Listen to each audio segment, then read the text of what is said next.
Class fourth subject Hindi chapter 3 धैर्य का फल part 1। Good morning students, today we will read class fourth Hindi chapter 3 धैर्य का फल। इस चैप्टर का नाम क्या है? धैर्य का फल। ये एक प्रेरक कहानी है। अब देखिए इसकी प्रतिध्वनि क्या है। धैर्य कड़वा है लेकिन इसका फल मीठा होता है। आपको पता है कि धैर्य बहुत कड़वा होता है, यानी कि हम मेहनत करते हैं, बहुत समय बाद हमें उसका फल मिलता है। तो देखिए एक समय की बात है, बहुत समय से देश में वर्षा नहीं हुई थी, जिसके कारण अनाज की कमी हो गई थी। देश भर में अकाल पड़ गया। लोग रोटी के लिए तरसने लगे।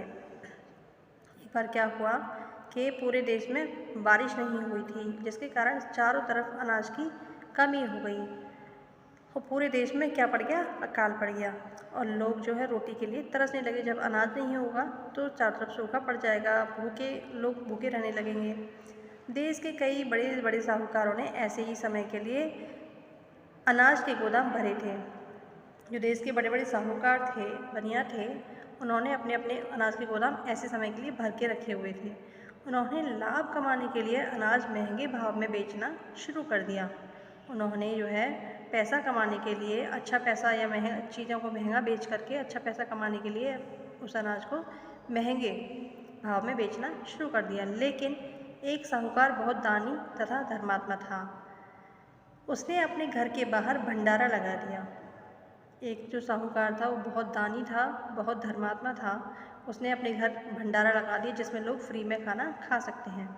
विचार था कि बड़ी उम्र के लोग तो काम करके कहीं ना कहीं से रोटी खा सकते हैं, लेकिन छोटे बच्चों को बहुत दिक्कत हो सकती थी।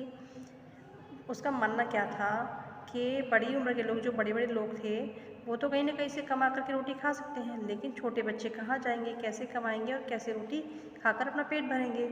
अतः उसने घोषणा कर दी कि छोटे बच्चे दोनों समय आकर उसके भंडारे से एक एक रोटी ले जा सकते हैं। तो उसने चारों तरफ क्या कर दिया, मतलब सभी को सूचना पहुंचा दी कि छोटे बच्चे दोनों टाइम आकर के सुबह शाम आएंगे और एक एक रोटी लेके जा सकते हैं। रोटी पकने के समय नगर के सभी बच्चे वहां पहुंचने लगे। सभी बच्चों की निगाह रोटी वाली टोकरी पर रहती थी कि किसी तरह उन्हें बड़ी रोटी मिल जाए। रोटी तो छोटी बनती है, लेकिन वो सभी बच्चे क्या चाहते थे कि हमें कैसे भी करके बड़ी रोटी मिल जाए।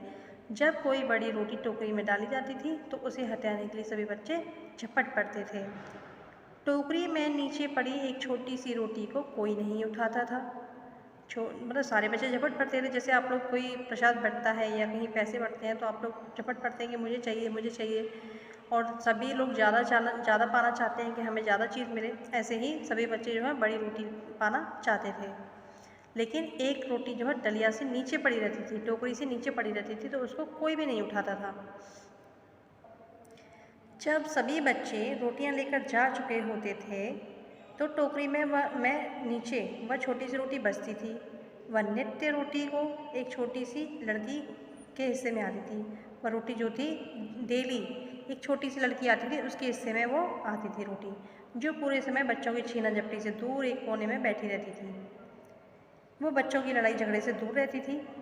जब सभी बच्चे लड़ झगड़ कर हटते तो वह गरीब लड़की टोकरी में बची हुई छोटी सी रोटी को लेकर अपने घर चली जाती थी और प्रतिदिन ऐसा ही होता था। तो वो छोटी सी लड़की जो दूर बैठ करके देखती रहती थी, जब सारे बच्चे लड़ झगड़ के चले जाते थे तो वो रोटी उसके हिस्से में आती थी, क्योंकि उसके लिए कुछ बचता ही नहीं था। वो उस रोटी को लेकर चली जाती थी और प्रतिदिन ऐसा ही होता था। तो बच्चों, आप यहाँ तक इस वीडियो को ध्यान से सुनेंगे और अच्छे से समझने की कोशिश करेंगे। इसका अगला पार्ट हम अगले वीडियो में समझाएंगे।